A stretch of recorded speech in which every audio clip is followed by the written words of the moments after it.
Guys, what's up? How's it going? It's John, Gamester81. Thank you so much for tuning in. And this episode, Game Talk, I'm here with my good friend Jeffrey. What's up, brother? How you doing, man? Time for some game talk. Let's get controversial.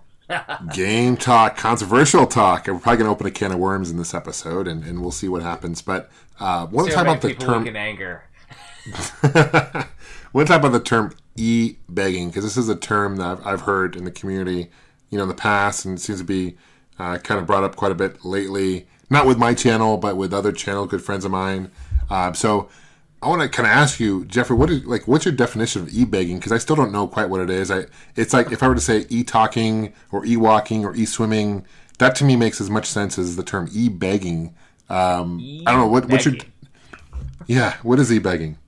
So yeah, as you said, though, is a lot of people that I've met at conventions. Some of them are really cool dudes, and they're all getting heat right now on this whole e-begging. So honestly, there's no real definition for it. However, from what I see, the people that have an issue with people begging for money are the ones that they see are only doing, I guess, producing content for a living. They're trying to make a living doing YouTube, for example. And then they are quote unquote being seen. Anything that they are doing, they are begging for money, whether that be go to my Patreon, or if you would like to donate, please, stuff like that. They consider that e-begging.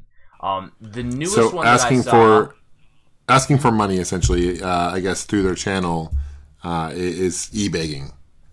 And the newest one that I saw, which was interesting, and I definitely want to talk about it in more depth because there's a lot more to it than I think people realize, is guys like the Game Chasers doing a Kickstarter to do a movie.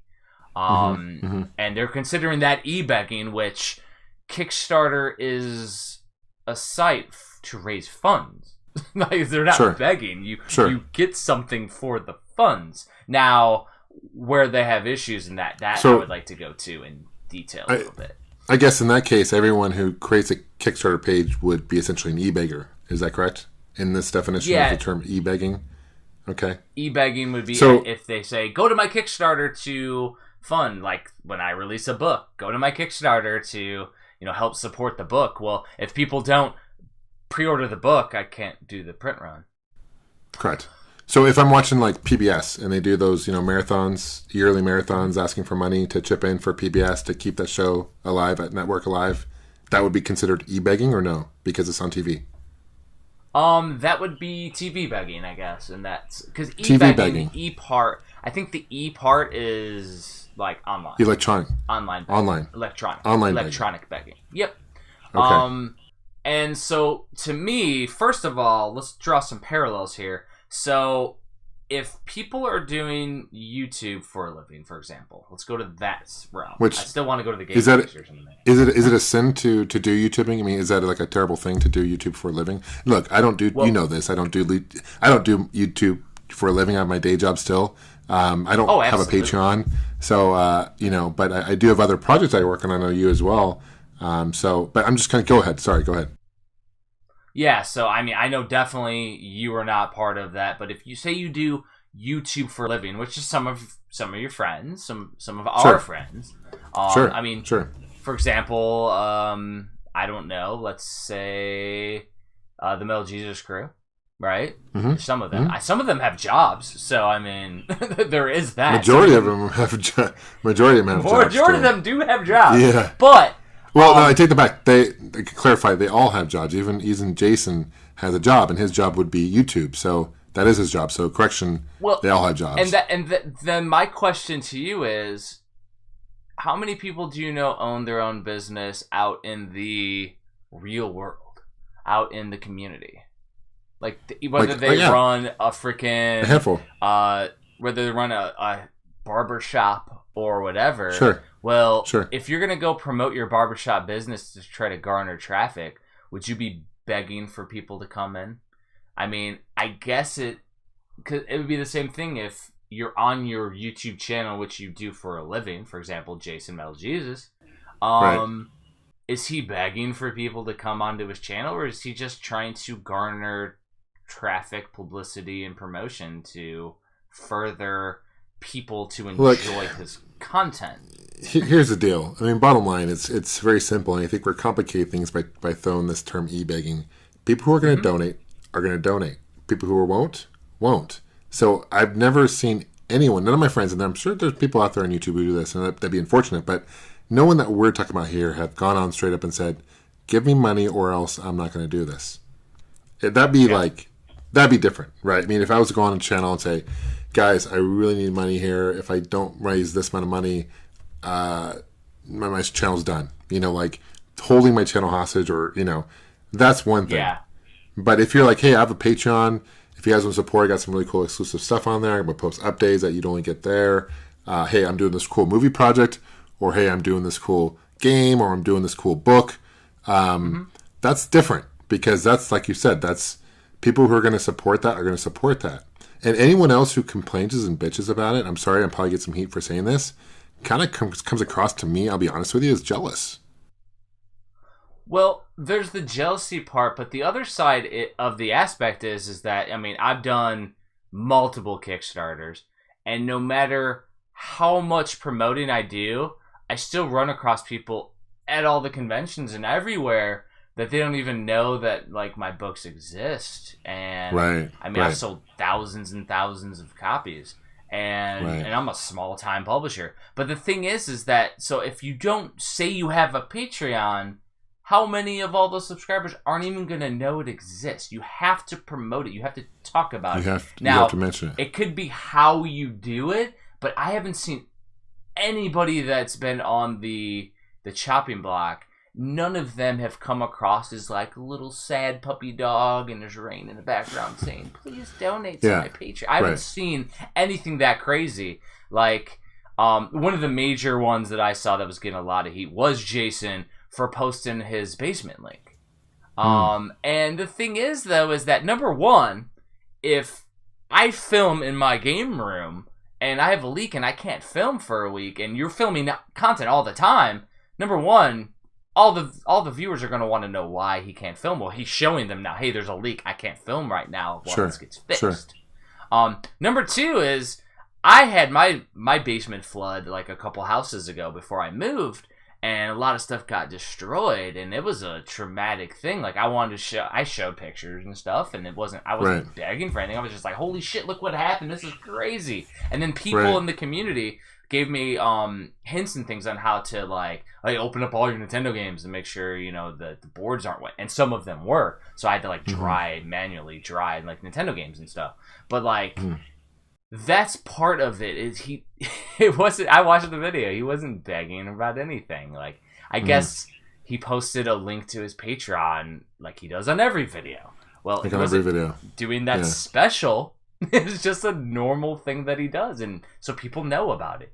And if people ended up donating because of that video, that's up to the people. He didn't ask them to. Yeah, absolutely. No, I've had people, with my Algin Gamers podcast in the past and my channel, people have come up to me and they're like, John, you provide me so many hours of content. They want to help out. They want to support. So it's not like, if they want to support, they're going to support. If they're not, no big deal. I appreciate every subscriber, whether you chip in one way or another. You watching the video is a huge help. Liking this video. I mean, every video I watch, I say, be sure to subscribe, like my channel, share it. How's that any different than if I were just put a Patreon link, on the bottom of that? It's just the same kind of thing to me. But I don't know. It's too much drama, man. I think it's sad. Some people underestimate, like, to put on a good YouTube channel, how much work it takes too. Yeah, it does. Like, it takes a lot of work. A lot of work, and it does.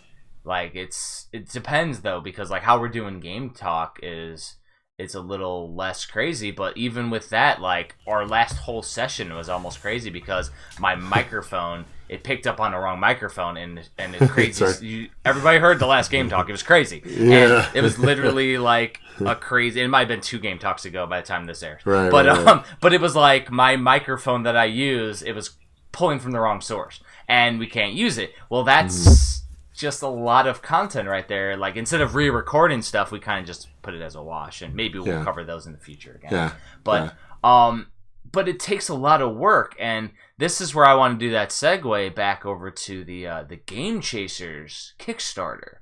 So people were mad that he being, well, they actually, Jay and Billy, went to Kickstarter, and I don't know, how much were they asking? Like 90 grand, 95 grand, or I don't know. I think they were asking for quite a bit of money, but I don't think people realize that if they're going to do a big production, right, it's going to cost a lot more. They're not going to be able to use the same equipment. They're going to have to go all out. And if they're doing that, they probably budgeted for all these big things, which they should spell out in the Kickstarter, which I think they did, on what it's going to cost. Now, the thing is does the Game Chasers videos, do they contribute themselves to being a movie? I don't know, because you got to think about from the pessimist perspective. Do people think that they're going to take the Kickstarter money, not knowing the Game Chasers, if they didn't know them, and then use that to chase games and buy games with their money? Knowing them, no, they would. No, but here's the people who money into. They're going to be cheap as hell and use their own money on that. People who know them, absolutely. like I do and you do, right? People who know the channel and who will support this project understand that, and that didn't even cross my mind. Like when I back the project, and when I buy the project, I didn't even think kind of mind, like, because I trust them, because I know them, you know. And so either, like I said, I hate to be a broken record. Either you support it, or you don't. And look, with Kickstarter, either it gets funded or it doesn't, right? We've both done Kickstarters. I've done Kickstarters that have been successful. I've done one recently that wasn't successful, right? That's okay. Either people will support it or not, and then you go plan B, right? But why do people get all like pissed off and upset and do videos and rant and rave about what the other people are doing when it doesn't affect them personally? Do you know what that's just why I don't understand. The funny thing is, especially with the Game Starter, or the Game Starters, the Game Chasers Kickstarter, is you're getting a DVD, you're getting your name in the credits, you're getting a shout out, whatever that tier is. You're paying for its Kickstarter. You're getting something for your donation, so it's not like they're begging for anything. And I saw that being called eBegging. I'm like, they're not begging at all. They're doing something. They're gonna put out. They've put out multiple Blu-rays, and if you've ever seen one of their Blu-rays, there's like Easter eggs on it. It's interactive. It's really cool. Well, imagine what they could do with a full DVD release, and then you got to talk about like promoting and distributing, going to all the film festivals. That's not cheap. And if they want to do it the right way and actually make it a movie and get it out there, they're gonna have to spend some money. Yeah. So you realize by doing this video now, Jeffrey, that we are now eBeggers. Or they'll find something. I'm not begging anybody for anything. No, I know. Neither am I. But they'll find something to. I mean, I do Kickstarters where I launch my books. However, I do that as a hobby, and I work a full-time job, just like you do YouTube, but you work a full-time job. And I don't plan on quitting my day job anytime soon. Trust me. I've been doing YouTube for 10 years, and believe me, if I would have quit my job, I would have done it a long time ago. I enjoy my day job. I enjoy what I do, and I do YouTube for fun. I haven't done a Patreon or anything like that. I take the money that the little that I make from YouTube, I put back in the show. I put it into other projects like Game on Expo and to like Collector Games. So, it's not like, that's another thing too. I think people really think like, oh, you have 100,000 plus subscribers, or you're super rich, or you're super, wealthy, and that's not the case. In my case, and I'm sure in many other cases, it's like, we're not here to get rich. Well, and then you specifically, like, you're not pandering to the YouTube algorithms, as I would call it. No. You're staying true to what you do. You do what you enjoy. You put out the content that people expect, which is fine. Right. And that's great, and you're happy where you are, and it's, if you chase the YouTube algorithm and changed your format and started doing the crazy John Lester's face, making a crazy face on every single normally, like, you do your normal thing. Well, you have to change the algorithm. Well, who's to say next month they won't change it again? Then you got to change your format again. Like, there's no reason. That's right. And so I did try, believe it or not, to do a Patreon. I even have a video on my old YouTube channel where it's like, my YouTube channel is like tiny. Where it said like, can Patreon be worthwhile? And because my whole thing is I wanted to do it more like Kickstarter, where people do a club.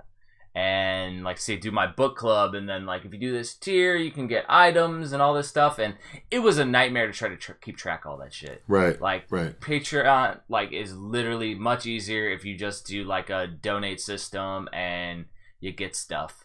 Now what are your thoughts on those Patreons though that do a paywall to get content?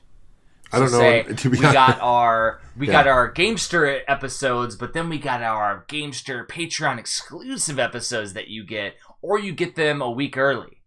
Like, I think that's I see a lot of people doing that. Well, I think it's fine as long as they stick to it. I mean, I'll be honest. Years ago, Patreon actually reached out to me and they wanted me to do a Patreon page. And this is when it was like everyone was starting it, and there was 2 reasons why I decided not to do it. First off was, to be honest with you, I couldn't commit the time to doing the exclusive content, and I didn't think that would be fair to those who back. Because then once you open a Patreon, you promise to add extra bonus stuff, and life gets busy, especially with a full-time job, family, etc. I would have felt bad, and I would have gotten backlash for not keeping up with that, and I would have felt bad. So I just said that in itself was probably the main reason. Second reason, to be honest with you, because I didn't want to get some backlash, because when Patreon first started, people were calling people eBeggers, you know. And I kind of come to ignore all that. Like that's my biggest defense is I don't engage in any of this drama. And I know I sound hypocritical because here I am doing this video talking about this, but no, typically like I don't engage. I'm not like a confrontational person. Like I have mad respect for my friends on YouTube. I have respect for even those who have an opposing viewpoint on this whole thing, who believe that people are eBegging, because they're passionate about it at the end of the day, right? And so I think the bottom line, I think a common ground that we all find is we do YouTube. We love YouTube, and even though we have opposing views and we may not see eye to eye, that's fine. And that's the thing. So I hate all the drama at the end of the day. I kind of wish that, if someone has an issue with me, send me a message and like let's address it like mano a mano. Let's not do like videos back and forth and like dry our grievances out in the public, because that kind of comes across as like, oh, clickbait.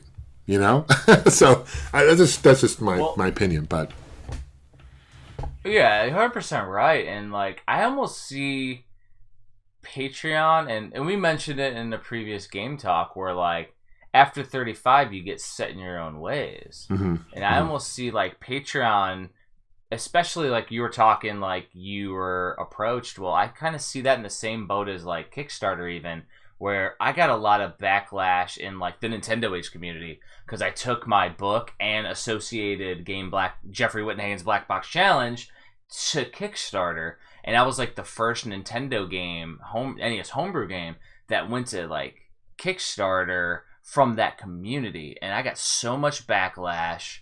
Got ousted basically from being in the quote unquote inner circle of Nintendo Age, which is fine. I wasn't participating that much at that point anyways.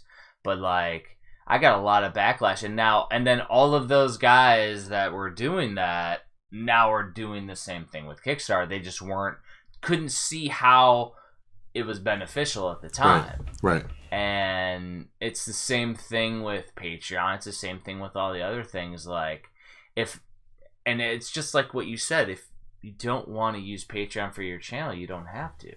Right. And if you don't want to donate to Patreon, it's a donation. You don't have to. It's not a requirement. It's not like all these guys are creating these GoFundMes to help them with all their problems. They have a Patreon for their content. Ironically, the more that they talk about these channels, the more views these guys get, and the more popular they get too, right? So it's kind of like it defeats the whole purpose. So, if you don't have anything nice to say, don't say it at all typically. So that's why I'm keeping this video anonymous. I'm not saying any names other than my friends who are involved, because like I said, I do respect everyone. And I mean, I sincerely mean that. And we can all have difference of opinion, and that doesn't make us any less of a person than the other person. We can agree to disagree. Yeah. At the end of the day, that's kind of where I'm at with it, Jeff. I mean, it's unfortunate. Yeah. It kills me. What kills me is like when they really pick on people like John Hancock, because like John is like one of the most humble dudes you'll ever meet. Yeah. And he is so passionate. He's a teacher. And he's a wife, he has family. Works for a living. He some of the most humble guys you'll ever meet. And the fact that people pick on him, It's really unfortunate, and I hate to see that. So in a way, I kind of want to step up and defend my friends, but it's just really it's a disservice to the community. I think when we add drama, because even drama's been around for years on YouTube. It's nothing new. Let's face it. Well, the thing is too is that I completely respect the other side of the coin and their opinions, but they're also using that to gain infamy on YouTube themselves. I mean, it's the same guys that completely talked about the whole Billy Mitchell scandals when it came out and all that Twin Galaxy hubbub and everything. It's the same thing. A lot of guys made a career on that stuff because it was viral and they got them views. And it gets them interactions. Because the main thing is the interactions, too.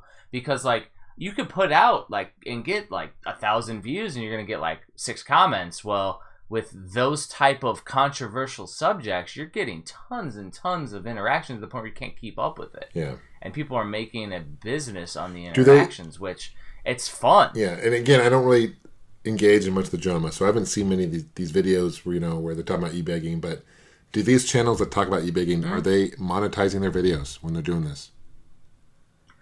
As far as I'm seeing, they are not. Okay, that's respectable. I mean, if that's... They are not monetizing. Okay. All right, that's respectable. Because I was going to say that'd be kind of hypocritical if they're, doing this, so that's respectable. Okay, all right. But they might be. Some of them might be, because there's not just one. There's multiple guys doing it. So. Okay. Yeah. Okay. Yeah, I mean, they might be monetizing though. I could check later, but I didn't really pay attention because almost everything on YouTube now there's a damn ad before you watch it. And now the few that I've seen my own channel isn't monetized, but I also have 10 subscribers. Now the few I've seen also they don't really show their face, right? They're kind of behind the camera. Yeah, they definitely don't show their face. Yeah, see that's the thing, dude. If you're gonna talk stuff about someone, show your face, I mean, that's the thing, right? So, but, all right, well, no, I think we beat a dead horse pretty good on this topic, but, at the end of the day, it's too much drama. Can't we all just get along, for real? Can't we just all get along or agree to disagree and move on? Because we're all going to keep doing our stuff, right? And you're not going to change someone by doing a counter video and talking about it. You're only going to ruffle some feathers, right? I mean, I kind of feel like it's high school all over again in some ways. Well, I mean, as long as it doesn't, physically and mentally affect people that are doing it. If, some people weren't bullied ever in high school, or anything. And if they take some of this to heart, actually getting called out for e-begging, which is something they may not even understand themselves, and then they do something serious, because I know some buddies that are not doing too well when it comes to things like this, and if it turns real serious, that's when I'm going to have an issue. That's right. When you cross that line, and you make it personal. Yeah. I've heard stories of people calling out people's family members, which is totally uncalled for, and just totally cross the line. And that's where exactly. It's one thing to have an opposing opinion, right? But it's another thing to make it personal.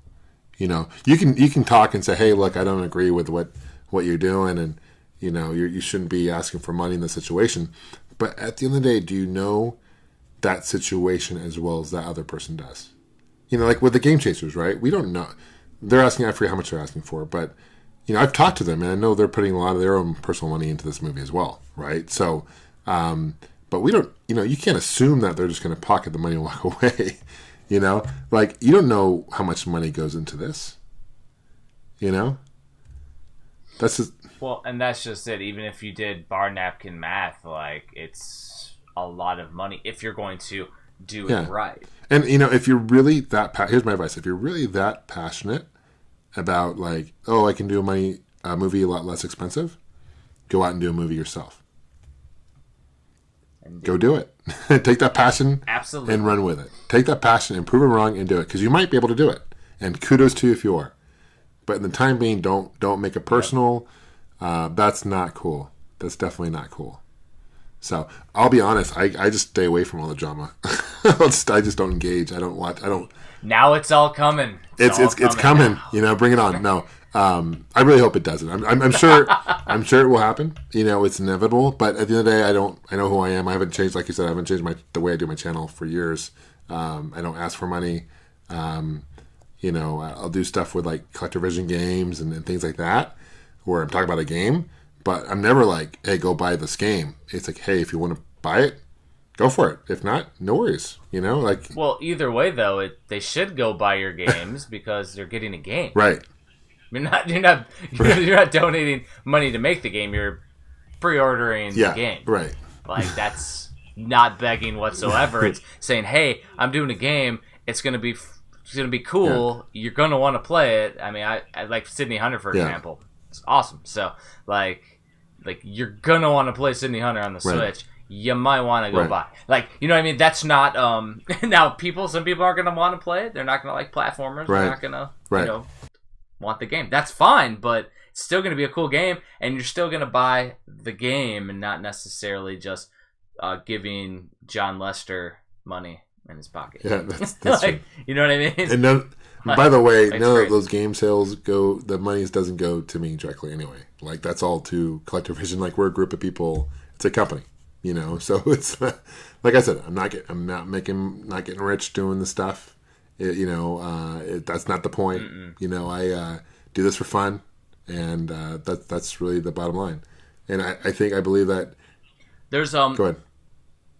Let's see. There's one quote that one of the companies told me, and especially when it comes to retro gaming, there's no money in retro game creation. No. Like Super Nintendo, ColecoVision, Nintendo, Genesis. No. There's no money, like I'm talking about get rich money in publishing for old systems. It's all a passionate hobby. Everybody who releases games on retro systems do it because they love it. Yeah. Yep. So, and I encourage, if people have any concerns about myself and as far as John, your eBegging, send me a personal message. I'm not that hard to get a hold of, Yeah. I'm shaking my head no. That nobody's like I don't think like in all honesty, like the reason behind this episode is because we know a lot of people that are personally getting attacked recently, and it's getting more and more, and it's interesting to us. And in all reality, like I don't think people know the whole story. Yeah, no. And that's just it. Like knowing a lot of these guys for years, like most of this stuff is completely unmerited. Yeah. And like you were saying, like a lot of these guys are like, well, get a job. Like they all have jobs. We've all made mistakes, man. And like even looking back on my YouTube career, if you want to call it that, a couple years ago, I made a mistake with the Chameleon. And I'll be open and honest about that. And I still get heat for that, right? Because John was trying to push the Coleco Chameleon and working with Mike, and that totally bogus shit right there, because I was just as duped as anyone else in that, and I still look back on it and regret the whole thing. But I think people who know me that know the truth and know what happened, but I still get people comment on that. Well, we were chatting during that time too. Like that was before we knew each other really well, but like with my first Kickstarter, which it's still on there was a retro VGS port of Black Box Challenge. And all that was a single, I don't even know if it was a phone call. It was like a handshake agreement with Mike Kennedy with a bunch of promises that he's like, oh yeah, you can just easily port it over. And he's like, we'll do it and we'll make it a release title. I'm like, sounds cool to me. I'll promote it on my Kickstarter. That's all that was. But then I was supporting the retro VGS. When it came time for the Chameleon, I just said no. That was literally because he came to me and I was like, no. Once it's released, I'll once it's out there, then I'll think then maybe in the future. But like after the retro VGS kind of for sure, and that was a very wise decision. Now keep in mind, I was on a podcast with Mike for about a year doing the ColecoVision stuff, right? And I'd known Mike. Yep, Visionary. ColecoVisions. Yeah. So it was me, it was several of us, and we'd known. I mean, I knew Mike for several years, and I had no idea the dark shit that he had in mind. Honestly, like I was just, it boggles my mind what he was doing, and I know a lot of stuff that isn't out the open as far as behind the scenes stuff went on. that I haven't really. I could probably write a book on it, to be honest. So like, release tell the. Well, you're talking to a book publisher. You might have to. But Hey, if you want to see a Coleco Chameleon tell-all book, post it in the comments. We'll make that shit happen. Hey, we'll do a Kickstarter and then we'll eBeg, man. Let's do it. And we'll ask for money and it'll be really cool. Hell yeah. No, but I mean, there's... Now, don't eBeg it. Just get a book. No, but I mean, there's my point is there's things I could probably tell and probably throw people under the bus. And I've kind of decided up till now just to kind of keep it quiet because what's the point in bringing that up? I'm only bringing it up now because I can actually talk about it now because I feel confident enough to talk about it because I know looking back on it how much a mistake, and I'll own up to my mistake. It was a huge thing I regret, and I lost a lot of subscribers for it, and I still get heat for it today.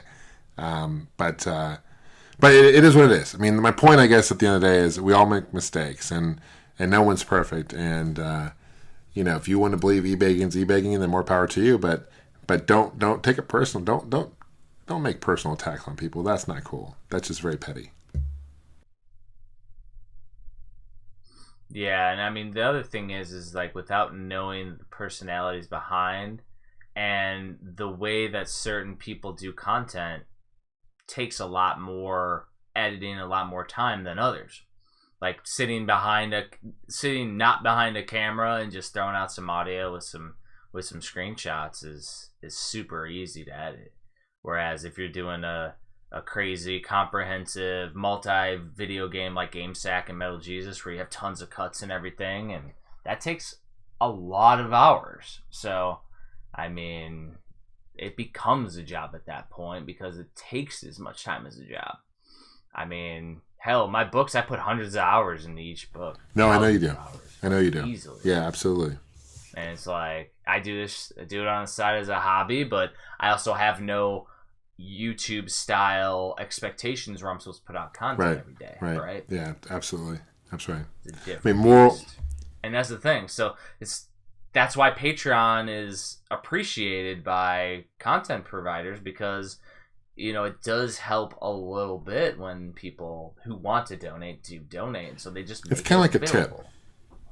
A tip. Like if you're waiting and you're like waiting tables or whatever, and you get a tip, that's great. That's awesome. That's icing on the cake, But you're still going to make your minimum wage no matter what or whatever it is you make. You know what I'm saying? But it's not like you're going out and asking for tips. Mm-hmm. You're creating a forum to provide tips for those who want to do it, and people will do it because they want to support. So it is. I think the moral of this episode, I hope when people watch this video, I hope they take away is like, can't we all just get along?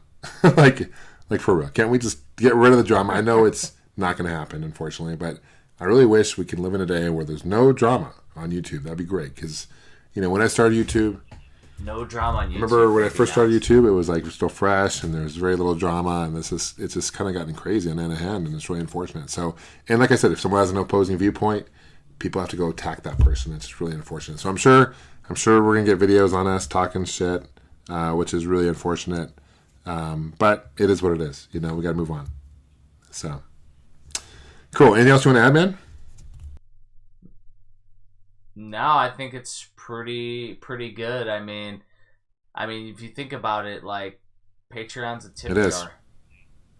Like literally, like they took our groceries out, and you're gonna tip them. Yeah. Absolutely, brother. All right, man. Well, good stuff, dude. As always. All right. That's it. And I'll put a link to my Patreon page below, guys. So please be sure to. No, I'm just playing. I don't have a Patreon page. Just joking. Got him. All right, guys. Well, take care.